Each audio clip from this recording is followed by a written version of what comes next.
Hi, everyone. It's DJ from Boys on the Bench. I hope some of you tailed some of the picks that we discussed yesterday after we went a 4-5 day. So close to going 5-5, but Denny Avita had sold the entire thing. And honestly, I think I'm going to blame Kyle Kuzma for this after having kind of a career day. His career high is 22 rebounds, but he did go off for 15 rebounds, leaving really nothing for anybody else on the boards. As we can see here, high volume 3-point shooters. Miles Bridges continuing to do work versus the Chicago Bulls. This was an early hit in the third quarter. Tatum was a scratch from this game, so that pick was voided. We did make this pick pretty early in the day. So at the time, it wasn't made, but then later on as the day went, it was. Kobe White was a little bit of a sweat, needed overtime in order to hit this bet. Would have cashed a lot easier. I was thinking it was going to be a lot easier because Rozier – it has a lot of volume, but in this last game, he was just shooting lights out, leaving limited opportunities for rebounds and everything else for Kobe White. I mentioned Denny Avita kind of sold the entire thing, but we did still get our 2x multiplier, putting us at a profit for the day. Giannis and the Bucks honestly started so bad versus the Utah Jazz. Did not expect that, so I was starting to sweat that a little bit. But then you can see kind of as the game went on, it was a third quarter cash. Giannis and the Bucks ended up figuring out and bringing that game back after it was probably a 35-plus point differential in points. And because of that, Jazz started off hot because Sexton started off hot as I figured he would, going 3 of 3 from the 3-point range, giving him 9 points early on in the game, leaving him very little to be scored left. So again, hopefully you tell some of those, but if you did not, we do have 5 more picks for you today, so hopefully you can jump on these. So let's go ahead and jump into them. Now, the first bet that I have here is Anthony Edwards going over 1.5 steals. Orlando is honestly just loaded with injuries at this point to key players, and Anthony Edwards has continued to be a dominant force defensively, but the current starters that are out, Wendell Carter, Gary Harris, Joe Ingles, Jonathan Isaac, and Franz Wagner, who we saw go down a couple days ago with kind of a knee injury, looked like he tweaked something, didn't look too good. So right now, though, even with all of those starters, Orlando currently commits the 4th most turnovers in all of the NBA. So I think this line of over 1.5 for Anthony Edwards is fairly low for him. Also, Orlando has been playing at really an unbelievably fast pace. These past 3 games, the league high of 111 possessions per game. So I think that if they continue that versus this Minnesota team, it's going to leave even more opportunities, and Anthony Edwards are looking for just 2 steals today. So really like that pick here. The next one, we're moving on to the next game, and that's going to be DeAaron Fox going over 27.5 points. Detroit is another team that's dealing with these injuries. We just saw Cade Cunningham go down in his last game, only played about 10 minutes. And then now he's out for a week or so with his knee injury as well.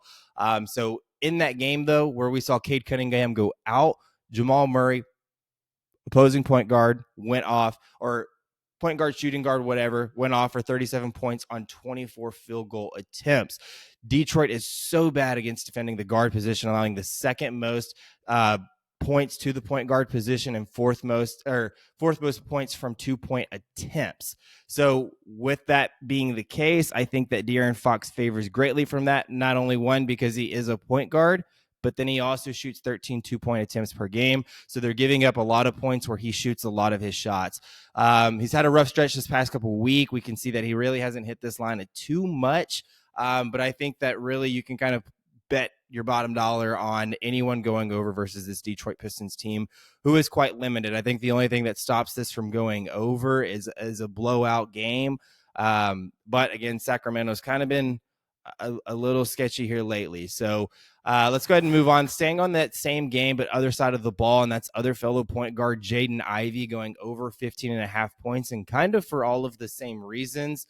I think he's expected to fill a role that Cunningham has left behind with him being out. And even with Cunningham in there, we saw that he did average 13 points per game on 10 field goal attempts. So pretty low usage and still getting 13 points per game on the season with Cunningham in. So now with him out, I do expect his usage to go up. And really, if that's the case and we're getting 13 points per game, we're asking for 3 more points from him. with the star out in Cunningham. Sacramento currently allows the 16th most points to the opposing point guard. So they're kind of middle of the pack, nothing too great, nothing too bad either. But where I do like this is that I do expect DeAaron Fox to kind of be matched up on him in these matchups. And Fox's defensive rating is one of the worst in the league at 115. So I think that Jaden Ivy being kind of matched up with him, having the 13 points, again, that's kind of where I'm falling back on that 13 points per game. And we're really only asking for a little bit more with more expected minutes and everything else. So really love the line to go over on the points for Jaden Ivy at over 15.5. Now, moving on to the next game, and that's Jiren Jackson going over 23.5 points. This is their fourth time playing this season, and all of them been without Ja Morant, who you saw yesterday. He was announced out for the season after having to have season-ending shoulder surgery.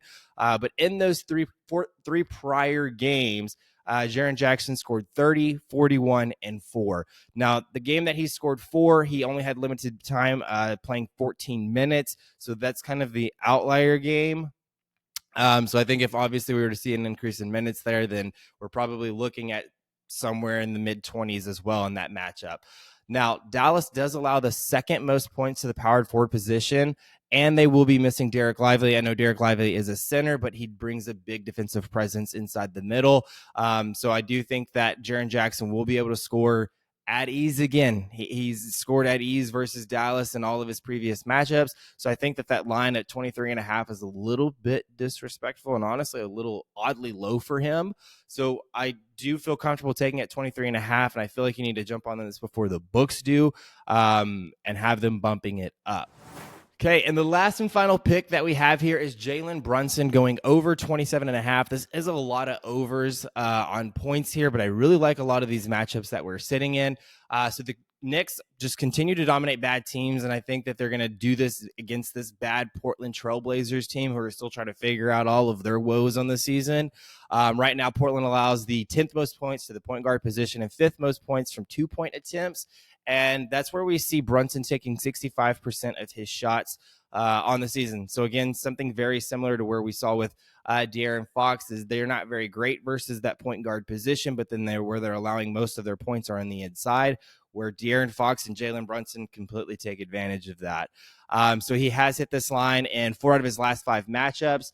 And again, like I said with DeAaron Fox, the only thing that's really going to stop this is a blowout match, but you can't really predict that at all from game to game. So I still really like this. And even really with the Knicks, you do see them leaving Brunson in over Julius Randle and anybody else during these blowout games. So I think Jaylen Brunson's still going to get his minutes.